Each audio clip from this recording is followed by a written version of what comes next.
This is that time of year.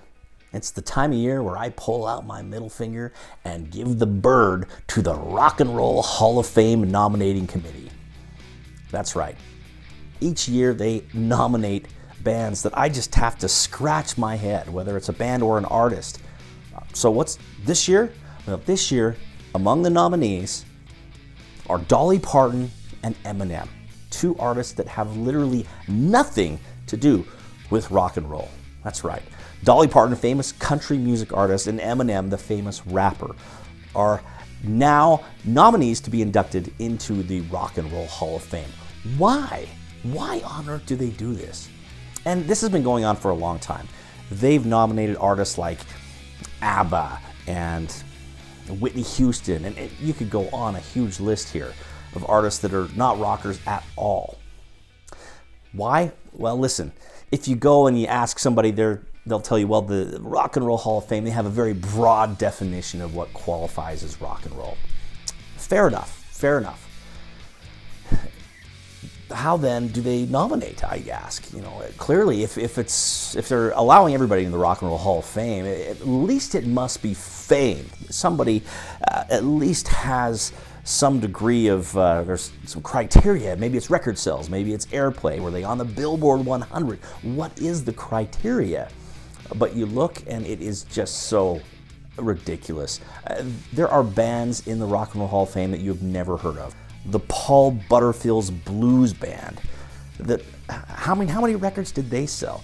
And meanwhile, who's left out of the Hall of Fame? Hugely popular artists, such as Phil Collins and Mariah Carey, who dominated the charts in the 90s. So whatever this criteria is, it isn't about fame. Okay, well, if it's not about fame, what is it? Well, you read online and you're going to hear things like authenticity of the music and how much of an influence were these artists on other bands that came after them. These rock and roll journalists, all few dozen of them that are left, clearly know more than the millions and millions of us rock fans who have been buying albums and listening to music our whole lives. But what really is upsetting and frustrating, really, if you're a fan of rock and roll and of rock music in general, is who's left out of the Hall of Fame, who's never even had a whiff. And one place to start is heavy metal. I'm not even a huge heavy metal fan, but there's literally been one heavy metal band that's been inducted to the Hall, and that is Metallica.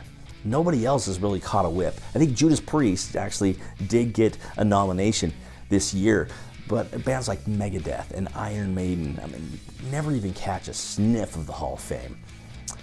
Women as well. I mean, Pat Benatar finally gets nominated after how many years? How big was she? How influential was she? And now she's finally getting her first nomination. Way too late. And then you have some bands that the pros out there that research this kind of stuff, those journalists, that they say will never, ever get in. Bands, a lot of them are from the 70s and 80s, like Kansas.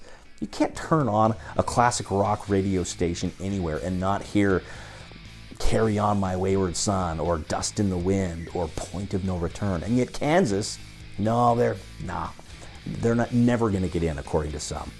Same thing with bands like Foreigner and Styx, REO Speedwagon.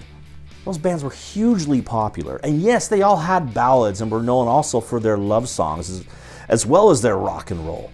But they're never going to get in. There's one that really irks me, though. My favorite band from that era, and that's Boston. Boston should get in on every account. They sold tens of millions of records. They are huge on the radio. Even to this day, 46 years later, their debut album, which every song was a hit, is played continuously on classic rock radio. No matter what town you're in, flip it on, you're going to hear More Than a Feeling, Peace of Mind, Long Time. It's ridiculous that they're not considered. You want influence? You want just raw talent? I mean, Tom Scholz recorded that album in his basement.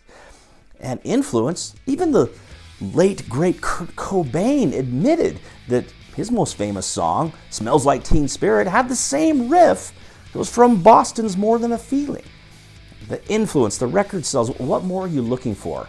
Boston should be in the Hall of Fame. Should have been in 10, 15 years ago, right when they qualified. But they're never going to be in, I guess. It's okay. Rather than just complain forever, I have a simple solution. A real simple, easy problem to fix this. Here it is. Rename the Rock and Roll Hall of Fame. It clearly has nothing to do with rock and roll. Even by a broad definition, Eminem is not rock and roll. Dolly Parton, not rock and roll. So don't call it the Rock and Roll Hall of Fame. Oh, while you're at it, don't call it a Hall of Fame either, because it's not a Hall of Fame. Fame has nothing to do with it.